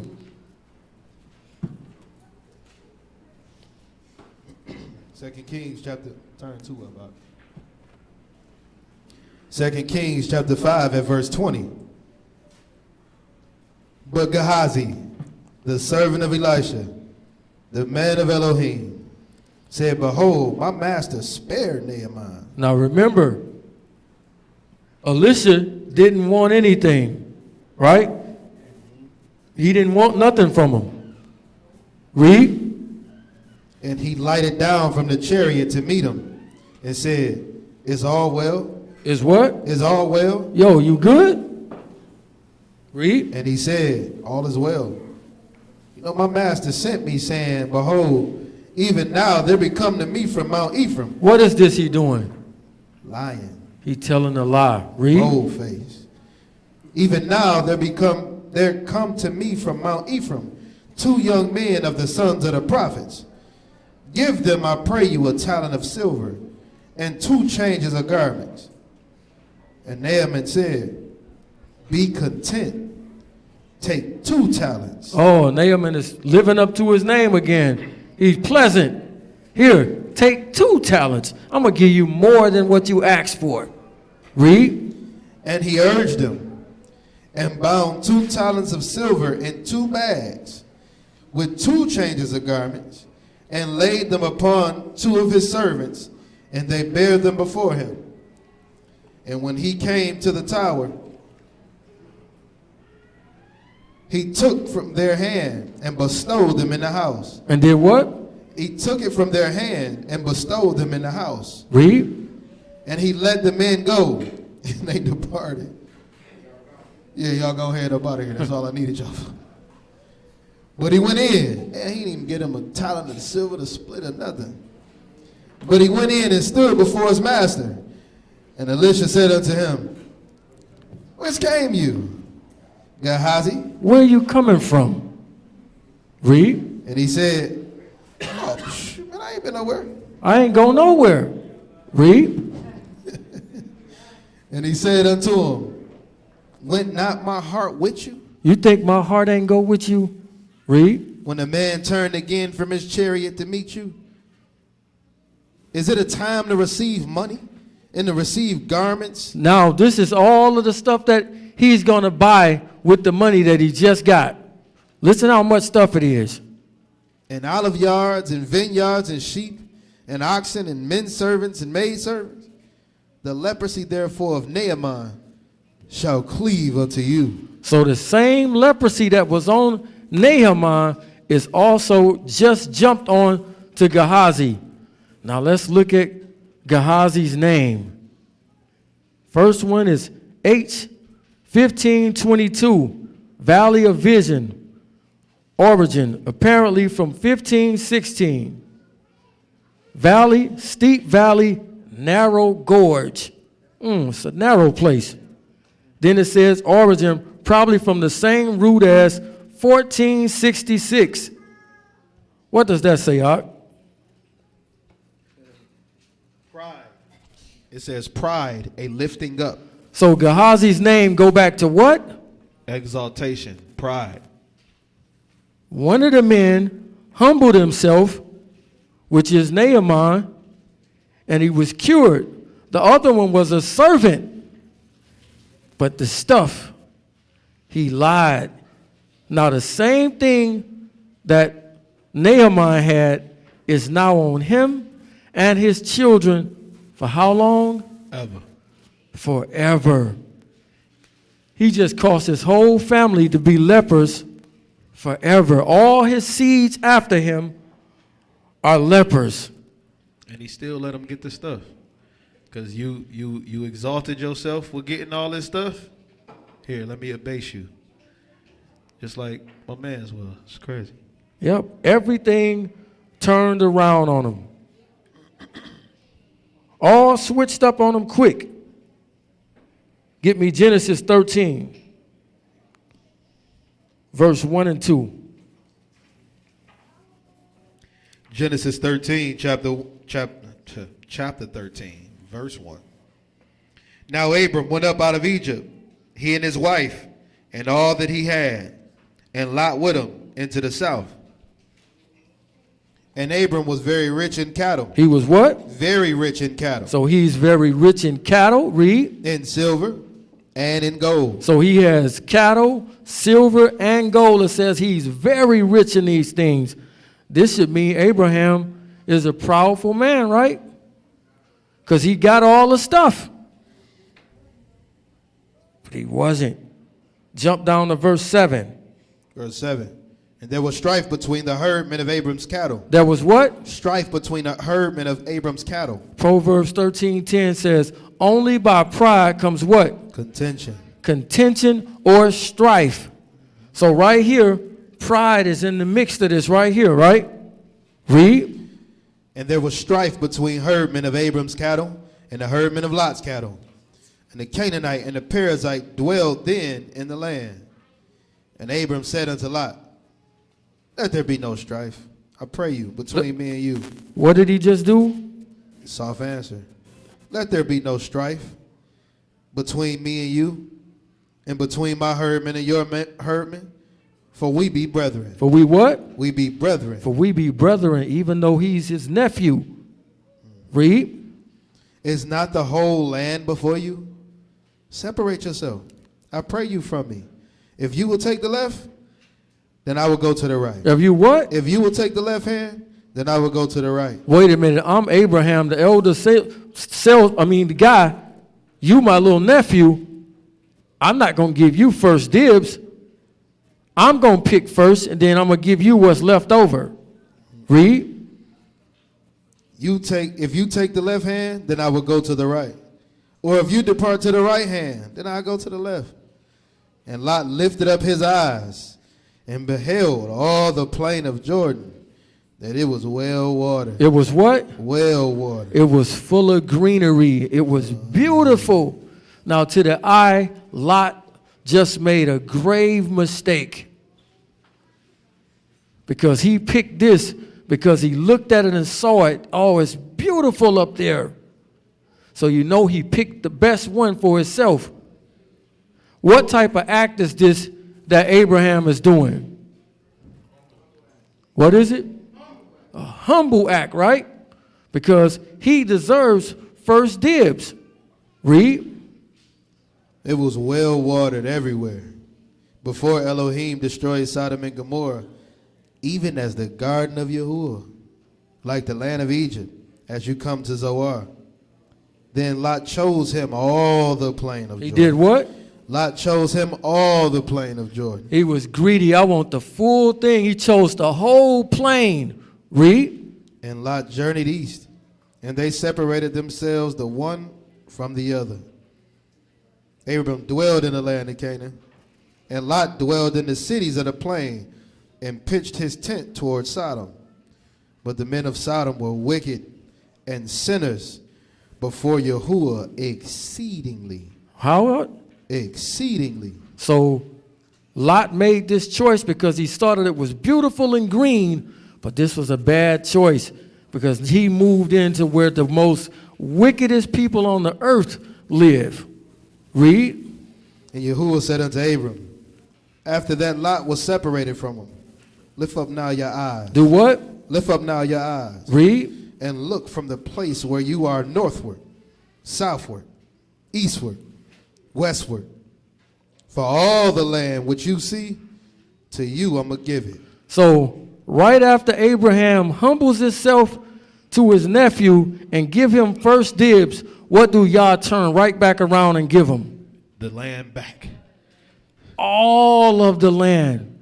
Because you just humbled yourself down to something that you didn't even have to do. And since you did this, I'm going to give you all the land. To you and your seed. To you and your seed, because he just did this humble thing right here. Let this stick in your mind. Because he did this, he got everything. Let's see another one. Genesis 31, verse 3.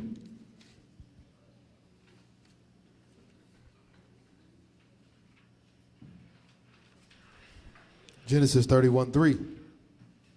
And Yahuwah said unto Jacob, return unto the land of your fathers, and to your kindred, and I will be with you. And I will what? I will be with you. So Jacob has the birthright and he has the blessing. But while he's in this land with his wives and children, do he have it? No. He don't have it. He don't have none of it. He been living in exile for the last 20 years. Right here, y'all tell him to get up and go home. I'm going to be with you. Genesis 33. The last time he seen his brother, what did his brother say to him? I'm going to do what? I'm going to kill you because you stole my birthright and you took my blessing.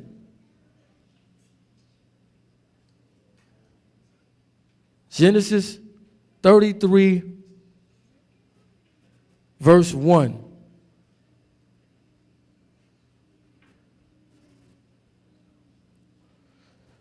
Genesis 33, verse 1.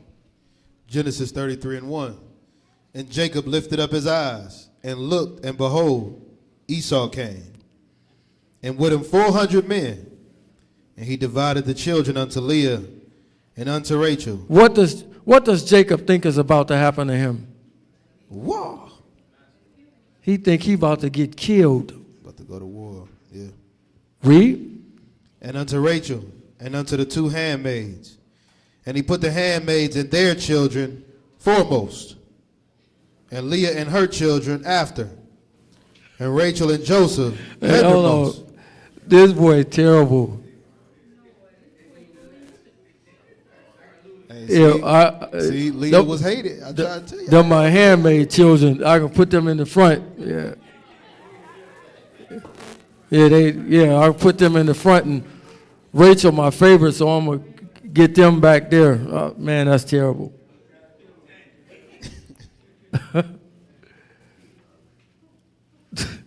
You know how that make them feel? You wanted us to get killed first. Man, that's heavy, bro. Read on. And he put the handmaids and their children foremost, and Leah and her children after, and Rachel and Joseph hindermost.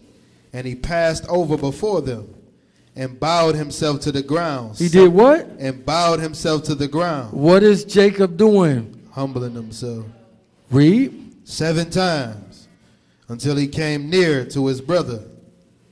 And Esau ran to meet him, and embraced him, and fell on his neck, and kissed him. And did what? And kissed him. He vowed the next time I see him, I'm going to kill him.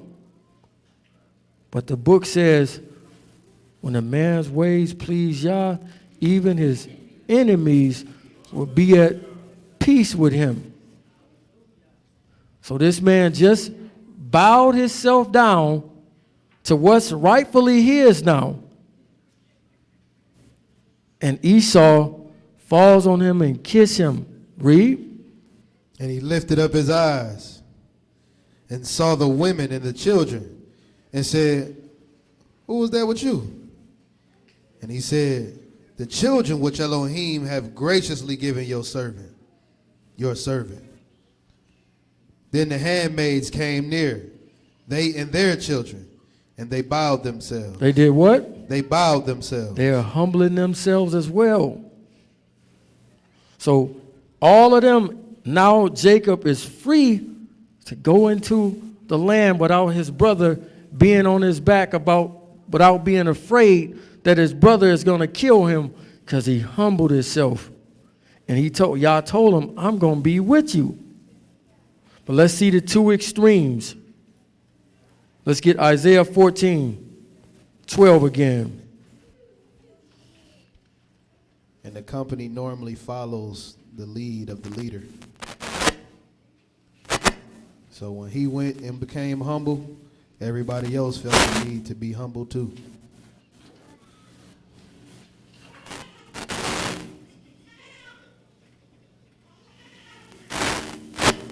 Isaiah 14:12. Isaiah chapter 14 at verse 12.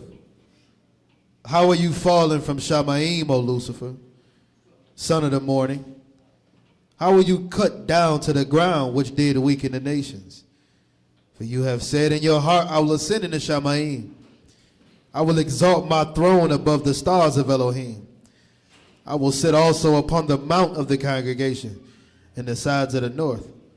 I will ascend above the heights of the clouds, and I will be like the Most High. I will do what? I will be like the Most High. I will be like the Most High. His whole thing is to go up, right? Get me John 6:38.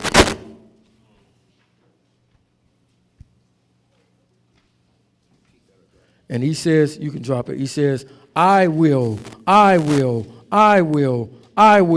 And his whole thing was to go up. John 6:38. John chapter 6 verse 38. For I came down from Shamaim. I did what? I came down from Shamaim. I was cast down. I came down from Shamaim. I came down from Shamaim to do what? Not to do mine own will. Not to do what? Not to do mine own will. Notice one is I will. He says I came down, but not to do what? mine own will. Not to do mine own will. Ezekiel 28:14.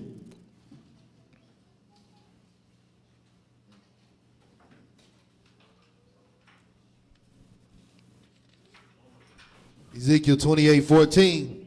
You are the anointed cherub that cover, and I have set you so. You was upon the Kodesh mountain of Elohim. You walked up and down in the midst of the stones of fire. You was perfect in your ways from the day that you were created, till iniquity was found in you. By the multitude of your merchandise, they have filled the midst of you with violence, and you have sinned. Therefore I will cast you as profane out of the mountain of Elohim, and I will destroy you, O covering cherub. What verse you at? That's verse 16. Read. Out of the midst of the stones of fire, your heart was lifted up because of your beauty. Because of what? Your beauty. So his heart is lifted up because of his beauty. Isaiah 53:1 and 2.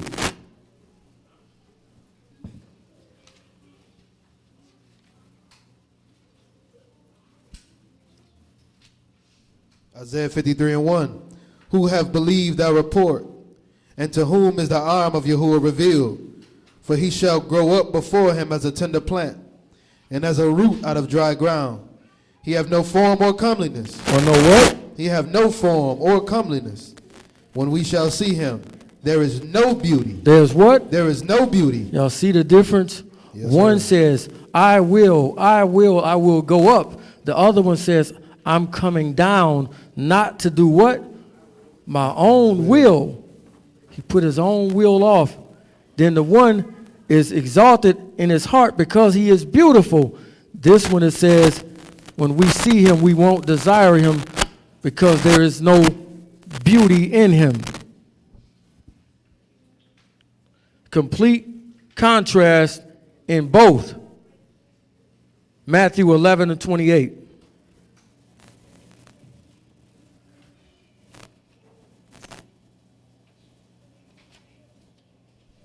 Matthew 11:28. Come unto me, all you that labor and are heavy burden. All you that labor and are heavy laden, and I will give you rest. Take my yoke upon you and learn of me, for I am meek and lowly in heart. I am what? I am meek and lowly in heart. The other one is proud and arrogant because of his stuff and because of his beauty. He lifted up in his heart. But Mashiach says, I am lowly in heart. Read. And you shall find rest unto your souls. You shall do what? Find rest unto your souls. You're going to find rest unto your soul. Philippians chapter 2, verse 6.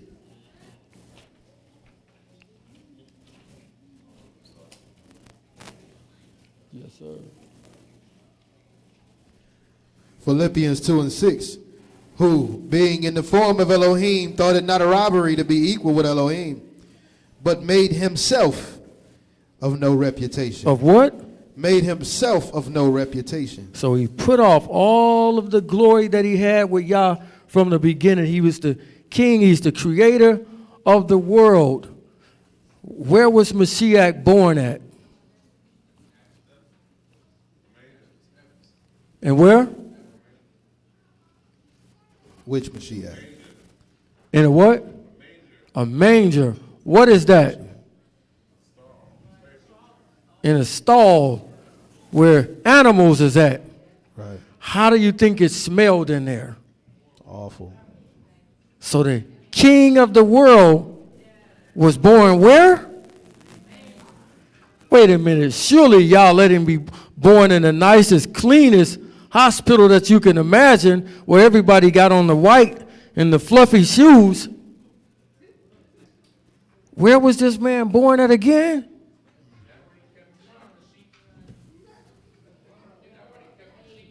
That's where the donkeys and the animals was at. Then he was put into the trough where they eat from. So notice this man is born in the most humblest fashion that you can get. The real humble beginnings. Born around filth, the king of the world, born around filth. So, symbolizing again the humbleness of him. What verse was you at? That was 2 and 6. I didn't finish it out. Read. 7. But he made himself of no reputation, and took upon him the form of a servant. Of a what? Of a servant. So the king comes down and becomes a what? A servant. A servant. He told him, he that is greatest among you must do what? Serve. Serve. So that man got down and washed them people's feet. When they walking in they Jordan 11 sandals, and he washed their feet. The greatest became a servant. Read on. And was made in the likeness of men.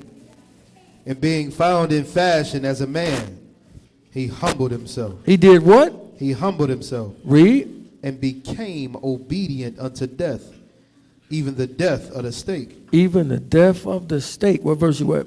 This is verse 9 now. Read. Wherefore Elohim also have highly exalted him. He did what? Highly exalted him. So he humbled himself all the way down to that of a servant. And since he humbled himself all the way down, Yah has did what to him? Highly exalted him. He's been highly exalted. So if we want to be highly exhausted, what must we do in our walk? Humble ourselves. Even when you are right in a certain situation, you still should do what? Humble yourself. Remember, bless them that curse you, do good to them that despitefully use you. Hard thing, I know, because people always make excuses for it. But he's showing you this action right here.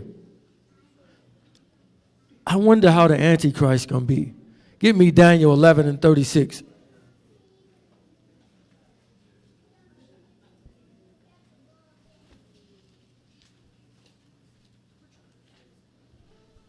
Daniel chapter 11 at verse 36. Let's see the anti-Mashiach's character. And the king shall do according to his will. To Yah's will. To his will. Read. And shall exalt himself. He gonna do what? Exalt himself. So what's the Antichrist's fate? Gotta come down. He gotta be brought down. Same thing. Every single time when you do your own will and you exalt yourself in any way, shape, or form, whether that's singing, sports, or whatever it be, you gotta be brought down. Finish that out. And the king shall do according to his will, and shall exalt himself and magnify himself above every god, and shall speak marvelous things against the Elohim of Elohim. So we can see his character is the same thing Satan all the way in the beginning. I got this from my brother Brandon, Brandon Gray in Texas. In the beginning of the book, how does it describe Satan? As a what? As a what? As a serpent, right? So what comes to your mind when you picture a serpent? But at the end, it describes him as a great red dragon. Now what comes to your mind? A what? Something like a monster. So it's showing what pride does to you. He goes from this to this. That's deep. So when you think of the serpent, you think of a snake, something small. But when you hear a great red dragon, you think of something big, fire-breathing, that's coming at you. So in order to get in the kingdom, Matthew 18 and 1, you got to be like somebody. Matthew 18 and 1. At the same time came the disciples unto Yeshua, saying, who was the greatest in the kingdom of Shammai? Who was what? Who was the greatest in the kingdom of Shammai? Why do you think they asking him this? They trying to find out for themselves because they want to be this. Read. Yeshua called a little child unto him. He did what? Called a little child unto him. Read. And set him in the midst of them. And said, truly I say unto you, except you be converted and become as little children. And become as what? Little children. He said, unless you be converted and come as what? Little children. Read. You shall not enter into the kingdom of Shamayim. So why does he say this about a child? You got to become childlike. Because babies are what? Babies are humble. They are teachable. And they not biased. And they not prejudiced and all of these different things that come along with it. That is taught to them. So he's telling you, you got to become like one of them in order to get in here. And we seen our own babies fight like cats and dogs. And 2 minutes later, they forgot all about it. They forgiven each other and completely forgot that they were fighting. But how do you do when we adults? We hold that grudge. I'll never speak to that again in my life. I wouldn't spit on him to put him out. This is why he's telling you, you got to be childlike in order to get in. Forgive very, very quickly. Get me John 3, verse 26.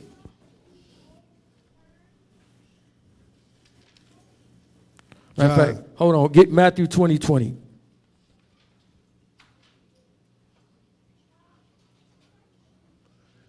Couple more, y'all. Matthew chapter 20 at verse 20.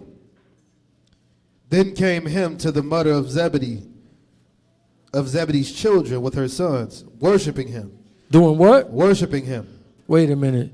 She's worshiping him. So in order to worship him, what kind of posture do you think she has right now? She's doing what? She's bowing down. Read. Desiring a certain thing of him. Doing what? Desiring a certain thing of him. So she come bowing down to him, but she's desiring something from him. Read. And he said unto her, what will you? She said unto him, grant that these my two sons may sit, the one on the right hand and the other on the left hand in your kingdom. Wait a minute. You just walk up to him and say, can you make it to my two sons can sit one on the right hand and one on the left hand? What kind of statement is that? What is it? This is a prideful statement. But she came bowed down. What was she just actually showing? False humility. False humility. This is another. We can't do the false humility. That's fake. Read what he say to her. But Yeshua answered and said, you know not what you ask. You what? You know not what you ask. Read. You able to drink of the cup that I shall drink of? Now, who is he talking to? To the sons. He talking to the sons because they must have put their mama up to do it. Read. You able to drink from the cup that I shall drink of? And to be immersed with the immersion that I am immersed with?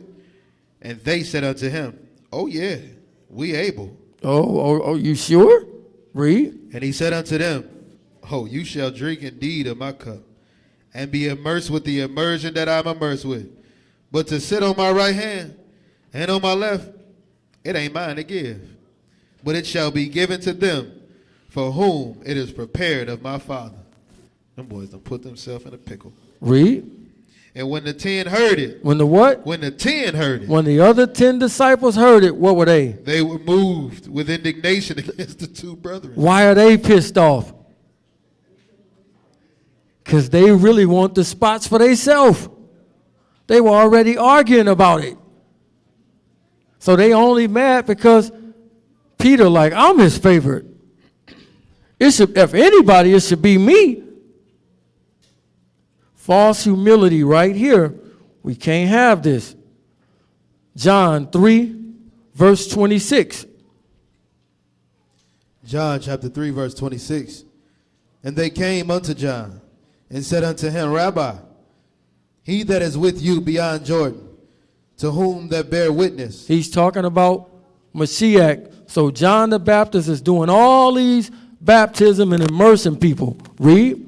Behold, the same immersion, and all the men come to him. And they do what? They come to him. All of the people, John, they not coming to you no more. They going to him. What do you think they trying to do to John? Pin him against Mashiach. Not just that. They want him to beat Mashiach? Beat him, man? No, they're trying to put something in him. Oh, yeah. Read that again. And they came unto John and said unto him, Rabbi, he that was with you beyond Jordan came to whom you bear witness. Behold, the same immersion, and all the men come to him. John answered and said, a man can receive nothing except it be given him from Shamaim. You yourselves bear me witness that I said I am not the Christ, I told y'all I'm not Mashiach. Read. but that I am sent before him. He that hath the bride is the bridegroom, but the friend of the bridegroom. But the what? But the friend of the bridegroom, I'm the friend and the cousin. Read. which stand and hear him, rejoice greatly because of the bridegroom's voice. Because of what? The bridegroom's voice. Read. This is my joy. This is what? This is my joy. This is my joy. His people just came to him and tried to make him get jealous and envious of Mashiach. You know all them people that you baptizing, they all going to him now. I know you don't like that. Watch what he say. Read. This my joy, therefore, is fulfilled. He must increase. He must what? He must increase. And I must. But I must decrease. What is John saying right here? I got to get humble. I'm going to be humble. I'm going to let him be what he's supposed to be. I'm the one that prepared the way for him to get here. Not that I'm going to be greater than him. He didn't let them sneak and insert pride into him over this situation. He already knew Mashiach is greater than me. He told a rich man to lay up treasures where? In Shamaim. In the where? Shamaim. In the Shamaim. Last verse.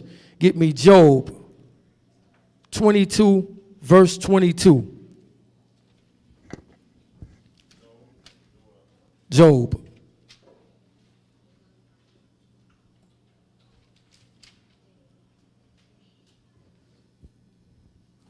Job 22 and verse 22. Receive, I pray you, the law from his mouth, and lay up his words in your heart. Do what? Lay up his words in your heart. Lay up his words in your heart. Read. If you return to the Almighty, you shall be built up. You shall be what? Built up. Notice it says, if you return to the Almighty, you shall be what? Built up. Read. You shall put away iniquity far from your tabernacles. Then shall you lay up gold as dust. Then shall you do what? Lay up gold as dust. Then you shall lay up gold as what? Dust. Read.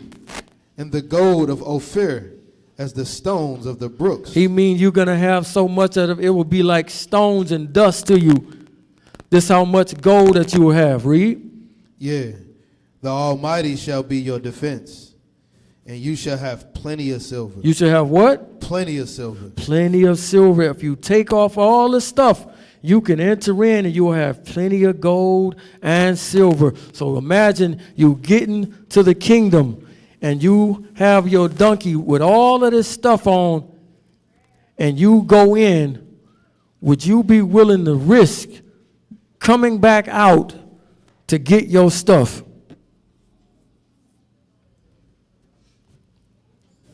Would you be willing? I got in, but my stuff is outside. Would you be willing to come back out and get the rest of your stuff? Ain't everything that you need already in there? But he's showing you the people that come down and go in, even in the burning house. I got to go in there. I just got this. So Do this, return to the Almighty, and you shall lay up gold as dust, and the gold of Ophir as stones of the brooks. Read verse 25. Yeah, the Almighty shall be your defense, and you shall have plenty of silver. For then shall you have your delight in the Almighty, and shall lift up your face unto Elohim. You shall make your prayer unto him, and he shall hear you, and you shall pay your vows. You shall also decree a thing, and it shall be established unto you, and the light shall shine upon your ways. When men are cast down, When men are what? when men are cast down, Cast down. Read. then you shall say, there is lifting up, and he shall save the humble person. What type of person? The humble person. He shall save the humble person. Read. He shall deliver the island of the innocent, What people? the island of the innocent, Read. and it is delivered by the pureness of his hands. So in order to go up, you must come down. You can keep all the commandments that you want. If you don't have humility, you're not getting in. And with that, this court is adjourned. Hallelujah. Questions, comments, concerns. You like it, you love it, you hate it. Humble, go down, come up, part 2 next week. Y'all remember he did Pride for years last time. Any questions? You got something on the chat? One person want to be contacted via person. Yeah. Brother Chuck asked me about this. He called me earlier today. So I told him next week on Shabbat early about 11. So whomever that is, if they can come out. Hey, what's your thing? It got to be how hot outside? It's got to be 95 for a week straight and 100 on the day of.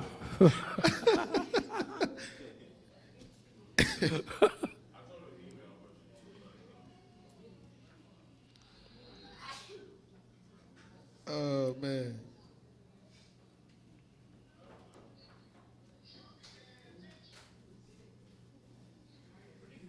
Who said that? So I guess somebody give her the info and Throw mine on there, bro. Just throw mine on there.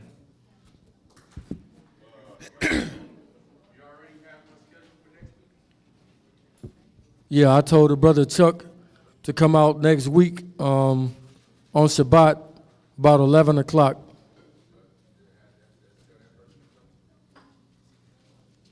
Yeah, so we definitely going to be doing one next Shabbat at about 11.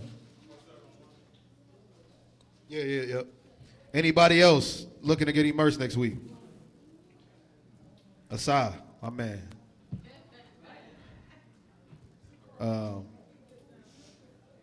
If you wanna get in that water, come out next week, or just let us know when you're ready.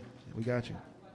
About being immersed. Should you get your children immersed, or should you let them make that decision for themselves? Hold on. Have minor children. Minor children? Yeah, like should you let your minor children, should you make that decision for them? Well, the immersion is symbolic of washing away the filth and the sins and moving consciously into righteousness. So if they're at that age where that's not even really a thing, you know what I'm saying? It'll be the children, when they get 35, like, yeah, my mama, she took me in the tub back in the day, but I got to do it again because I ain't really know no better. You know what I'm saying?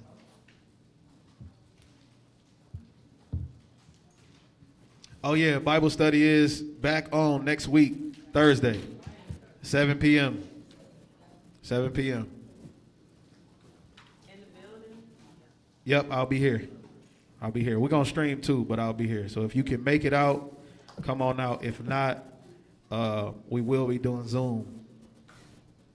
What else you put on here? Pop-up shop the 18th from 1 p.m. to 6 p.m.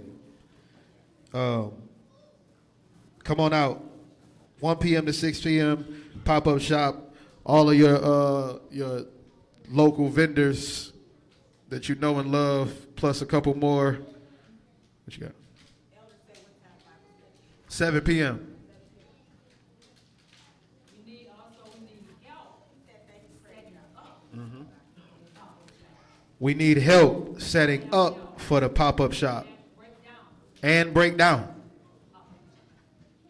So To set up and to break down.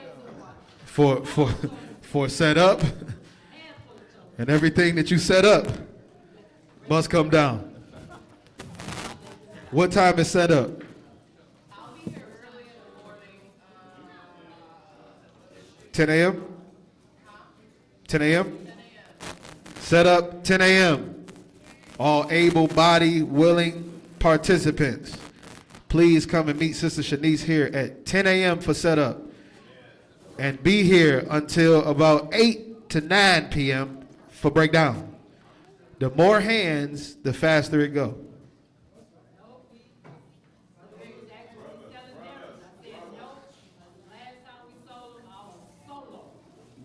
Auntie was dolo. You was by yourself?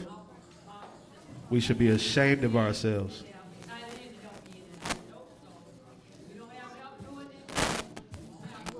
So that's fellas. Able-bodied fellas. Please, it is necessary. Sunday, June 18th, 1 p.m. to 6 p.m. Set up at 10 a.m., breakdown after. Two available tables. There are 2 available tables. If you want to be a vendor, contact Sister Wanda or Sister Shanice for tables. Hey, were you contacted by? I'll talk to you off camera. If you want to be a vendor, please contact them. It's 2 tables available. 2 tables left. Stop. All right.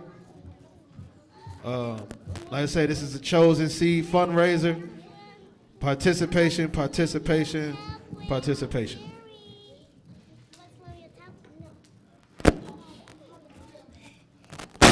Is there anything else?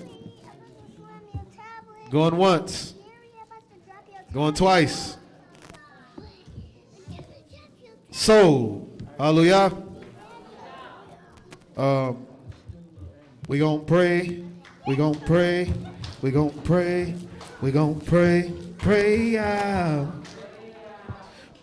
out.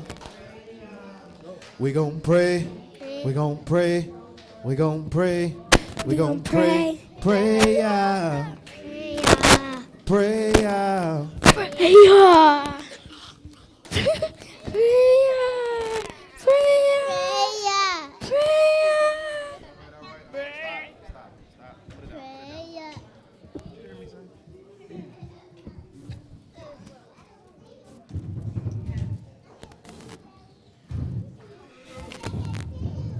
Come on, man. It's time to pray. What's up? Come here, man.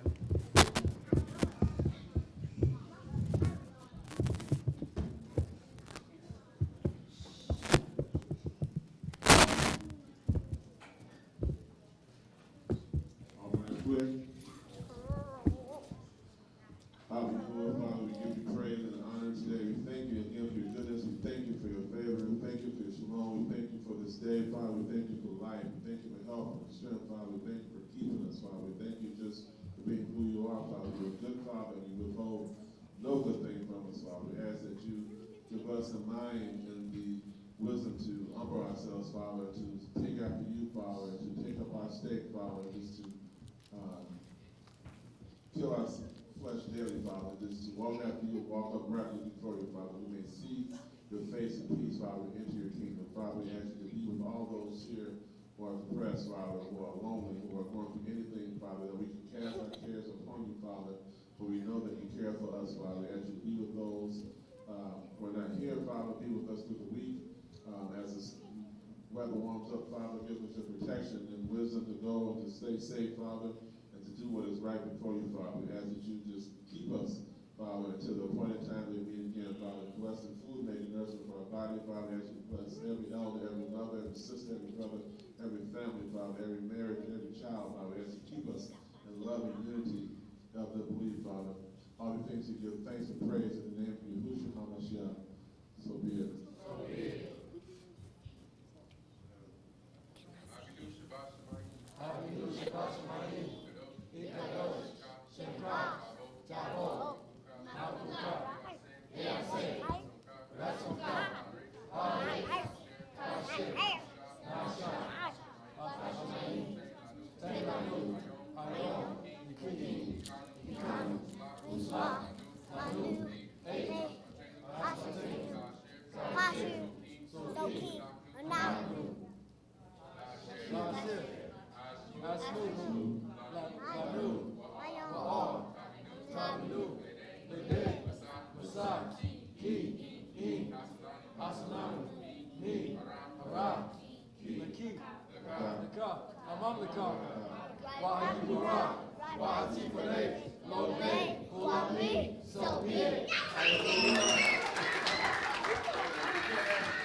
Hey, real quick.